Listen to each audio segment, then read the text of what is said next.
Hey everybody, what's going on? I'm DJ Sixsmith. You're watching The Sit Down. Morgan Spector's here with us. Plot Against America, brand new one from HBO. What's up, man? How are you? I'm all right, man. How are you? Doing well. Plenty of time to watch stuff now, so good time to check out the show, right? Very true. Yeah, no, it's a good moment for television, I guess. No question. So this show is super interesting. It takes us back to a time where it was kind of different, but there aren't many differences too when you think about it. So what were some of the big things that really appealed to you about the show? Well, definitely David Simon for one. David Simon and Ed Burns, and Philip Roth. I've been a fan for a long time, and had read this book back when it came out in 2004, 2005. And yeah, I liked it then. Reading it again when this project came to me, it's sort of shocking how sort of prescient the novel seems now. And that's almost a in adapting the novel, I think it's almost I think for some people they feel like we've done something that's just like too obviously direct in terms of its parallels to the current administration, and it's like, no, that's just the novel. That was there.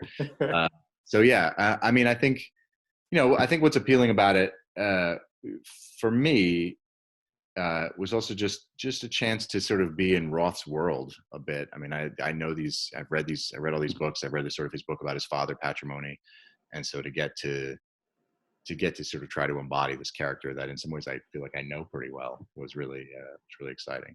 What would you say is the most fascinating part of that world? Of the world of our book, or the sort of Roth's world? I would say Roth's World to start, yeah, because I feel like that's an interesting world to kind of be in mentally. Yeah, I mean, the stuff that appeals to me about Roth is often his his unabashed sort of sexual obsession and his linguistic exuberance, and some of that stuff, particularly the sort of Rothian sexuality, really isn't in this book. But what is in this book is sort of his tricksiness in fictionalizing his own family, and this sense of immediacy that you get as a result of that, but then your sort of constant awareness that Roth, the author, is manipulating your sort of understanding of who these people are, and that you're also, furthermore, it's all being filtered through the memory of an 8-year-old child who may or may not have accurately grasped what was going on around him. And I think actually that the sort of uncertainty of perspective is something that David Simon and Ed Burns have adapted really well in our story, because I think you do see at times, you do understand that you're seeing it through the eyes of these children, but then there are also moments where you think you're seeing it through Herman's eyes, but then you shift perspective to Bess and you get a vantage point on Herman that allows you to see, what a schmuck he's being. And I think one thing that our series does that I think is really fascinating is we go a lot more into the world of Bengelsdorf and the world of Evelyn, these people who are really sort of collaborating with a very ugly regime. And I think that to get, as a result, we sort of flesh out and humanize those characters. And I think that makes it a more pointed critique of people who are sort of, I don't know, like all these like never Trump Republicans, for instance, who have all like become liberal heroes but are all like Bush administration ghouls. You know what I mean? All people who fought for the Iraq War, and now because they have, the wherewithal to recognize that this guy's a goon, like, we're all supposed to celebrate that. I don't know. It's interesting to get into that world a little bit. It most certainly is, and it's really complicated. And it's like, who are the storytellers? What's the perspective we're coming from? And it's like, also, where will people draw the line? Because, like you said, it's like it's one thing during the Bush administration. Here we are in the Trump administration, and the same thing back then. It's like, how far will people bend? I think is a really interesting concept. Yeah, no, and we find ourselves. I think the economic crises put a lot of stress on a country's politics and on democracy specifically, and I think these were this question of how far people would be pushed, and when does a nominal democracy stop being a democracy? I think those were questions that were on people's minds in the aftermath of the Depression. I think there are questions that were on people's minds in the aftermath of the financial crisis, 2008. obviously we're in the midst of another crisis that has the potential to dwarf both of those. Maybe not the depression, things are sort of different, but yeah, I don't know how we're going to come out the other side of this. And I do think that, it's definitely been revealed that our country is not built to care for its citizens in any kind of broad or egalitarian way. And I think that, there's a real question of how will people respond now that that's been shoved in all of their faces in a truly mortal way. When people we know, people, your friends, your neighbors, your relatives have died of this disease because this country failed to prepare for something that was obviously on the horizon. What will we do about that? I think it's an open question, obviously. Yeah, I think the self-serving nature of government is always something we're thinking about throughout. And, I think it's interesting for you as an actor. It's like you play these roles that challenge you and push you. With this project specifically, what did you learn about yourself as an actor? I don't know. I think you always, any new person that you try to embody, it expands your sense of who you are. But I think weirdly, this one for me was to some extent about burrowing down into my sense of my own family, my memories of my grandparents, who were sort of relatively near to this milieu. And, in some ways that's actually comfortable, like it also, there's something Herman does, which I was, Herman sort of, he goes back to his own rage, to his own like sense of indignation. And he does it so much that I think you start to realize that it's a comfort to him, even if he doesn't, that like his own sense of outrage is a comfortable place for him to be. And I relate to that. It's something I recognize in my own life, that it's very easy, I think, to find it, this sort of moment of being, I'm outraged. It gives you that sense of, moral righteousness, really, Right. and not necessarily to any point. Like it's an emotional indulgence, and especially when you see a guy like this, he's in a room with children and his wife, and they just end up having to deal with his feelings and that rage, and it's not necessarily easy for them. It's like maybe makes it a little harder for them to get through the day, and I think it's a good thing to recognize, actually, that that indulgence is, it's not necessarily helpful. No, it's not helpful. It can be comfortable at times, and it just also puts in perspective like what we spin our wheels on and how it actually doesn't really matter in the grander scheme of things. And it's like we can just really easily get stuck in our own heads, and the people in our lives are kind of off to the side there. Absolutely. Yeah. Well, I feel like going off that point, your character in Homeland and Dante kind of dealt with, different types of rage in a way. It's like Carrie Matheson comes into his world and like you got completely absorbed with that. So what do you remember about your Homeland experience? Yeah, I mean, that character, he was a guy who had been kind of, a real true believer in his own service, I think. And then he had felt he was treated very unjustly by his government. And that led him to become a dual agent, basically. And yeah, I think that same sense of like grinding disappointment, disillusionment, that was a real sort of underlying aspect of that person's life. But yeah, I mean, that was a very different thing. I mean, I think that season was definitely trying to speak to that moment where America was suddenly feeling like, there was all this Russian meddling going on. There was a foreign state intervening in our politics, and I'm a bit skeptical of that, actually, of like how effective all of that was.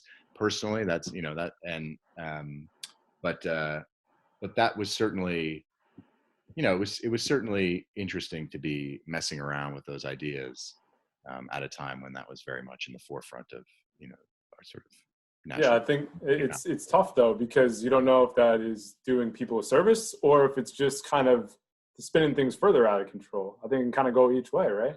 No, absolutely, and I think a show like that on the level of sort of human behavior and dialogue and filmmaking, like everything is so sophisticated, like it doesn't feel like it never feels dishonest, Right. you know.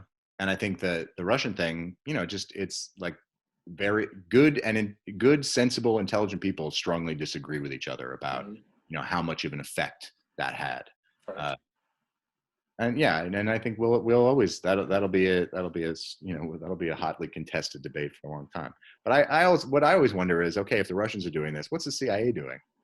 You know, what are we doing? What are we, obviously Sure. we have these tools. What are we doing with them? Yeah. Um, Yeah, but it really puts everything into perspective. And again, it's like we were talking about who's telling the stories, how are they telling these stories, and what we're focusing on. And mhm. we can focus on any one of those things, just like in the time that you're portraying now. We could focus on any of these people or any of these little things, but we just choose to focus on a little bit because we can't always take in that macro picture. No, that's right. Sure. Yeah. So when you think about your career, what are some other things you've done that you've been really proud of when you think about it all?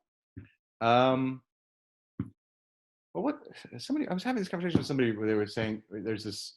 It's like there. I think this is really true of actors. Is that I think this is somebody who's they were quoting Ira Glass Hmm. from This American Life, but that there's a moment where your career starts to catch up with your taste, Hmm.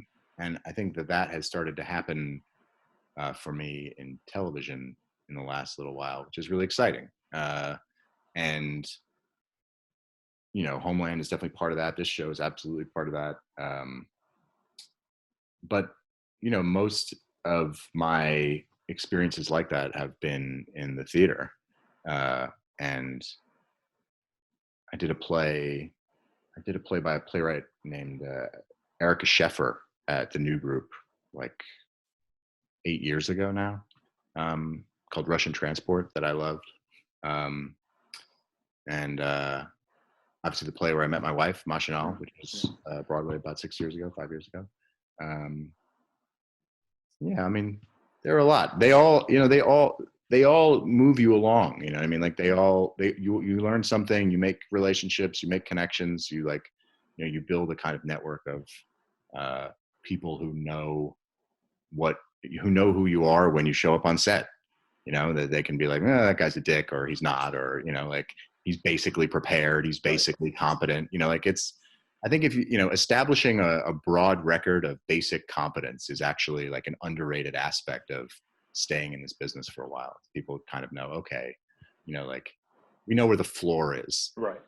you know? And it's something so basic, but actually really necessary when you think about it, because you're going Yeah. into all these different sets, plopping down with these new people. It's like, oh, this guy's competent. He knows what he's doing. We don't have to really put extra resources to him. Great. We're good to go Right. here. And every actor you hire is a you know, to some extent a monetary gamble. Yeah, totally. You're taking a risk on that person, Right. and if you can pick up the phone and call and say like, is this person going to ruin my day, Right. and the answer is like, they won't ruin your day, you know, that's, I don't know, I think it's an underrated aspect of Yeah, that's a little win right well, there. When you auditioned for this role, did you have a good sense that you would get it, or where were you at in thinking about it? you know, I didn't audition for this role. Okay. I had a weird I ordinarily I absolutely would have, Mhm. because I'm definitely not at that place where David Simon calls and says, Morgan, would you like to play this part? Yeah. Uh, but I had auditioned for The Deuce, Mhm. and I got the job. It was I didn't get the job, but they called my agent and said, this is coming. The offer is going to be forthcoming. And then the next day they called and said, actually, sorry, we messed up. The guy we originally offered it to is going to take it, so we can't give it to you. They were very apologetic, and it's, you know, it's not the kind of thing that happens very much. David Simon was very apologetic. He wrote me a very nice email about it. And then apparently when this project came up, they used that audition tape as a way to essentially audition me with HBO for this job. So that's how it came to me. So basically they just called me one Friday and said, uh, hey, do you want to do this David Simon Philip And you're Roth? like, yes, Yeah, 100%. yeah. No, I definitely. Like, wait, I don't have to audition. You already saw my tape. Cool. Yeah, Let's it run was it. kind of amazing. It's not the kind of thing that usually happens, and I think that they did it that way uh, because they wanted to kind of make amends, and it was, I don't know, it was an extremely extremely lovely way to go about it. Yeah, that's awesome. I feel like that wouldn't happen, 9 times out of 10 with other people. No, no. I think Nina Noble, David Simon, I think they have a kind of ethic about how they operate, and it's pretty rare. Definitely. Is there a moment from being on set that you'll always cherish, or just little memories of doing this thing that really stand out? Yeah, I mean, there were, yeah, in the last episode, there's a scene with me and John Turturro where we're just across the table kind of arguing about, the Lindbergh administration. And I mean, that guy is so brilliant. I think is such, just a kind of somebody who I find really inspiring as an actor, but also has the absolute funniest stories that basically your entire crew will just sort of sit and, laugh their asses off on set, which is that was pretty fun. But I also really, the thing I really take away from this project is my sort of collaboration with Zoe Kazan, because we just, I don't know, had a really open collaborative dialogue about who these people were and how to make these scenes work. And it felt, that's something that happens in the theater a lot. You're in rehearsal and you're kind of putting your heads together, and you're in a relatively egoless way trying to figure out what's best for the scenes. And it doesn't always happen in television. Right. But we did build that, and that was, yeah, I don't know. It was invaluable, and also, made it feel more like made it feel more like a creative enterprise for us as actors. It was cool. That's awesome. You watching anything good these days? Reading anything good? I started watching. I'm reading Grapes of Wrath. Oh wow! I get myself in that depression era mindset. And I don't know how I never have read it before, but yeah, it's like such a masterpiece, and such a deeply. It's like this is the sort of essence of what's best about America is in that book, and it's such a radical book, actually. Like, it's such a profoundly leftist socialist book. Right. And it's funny that it's taught so broadly in America. Yeah, you wouldn't think so necessarily. You know what I mean? You wouldn't. Yeah. No. But it is. Anyways, I'm reading that, but we're started watching the Netflix show Unorthodox. Oh yeah, my wife and I watched that. I'm about halfway through it, but that lead performance is just ridiculous. Oh, remarkable. Yeah. She's great. Yeah. She's really, really brilliant. So I'm enjoying that. Yeah, I'm trying to think what else we're watching. That's mainly it. We got a toddler. Hey, you know what? All you got to do is survive right now. And I appreciate you taking some time, Morgan. Be well, and we'll talk to you down the road, man. Thank you.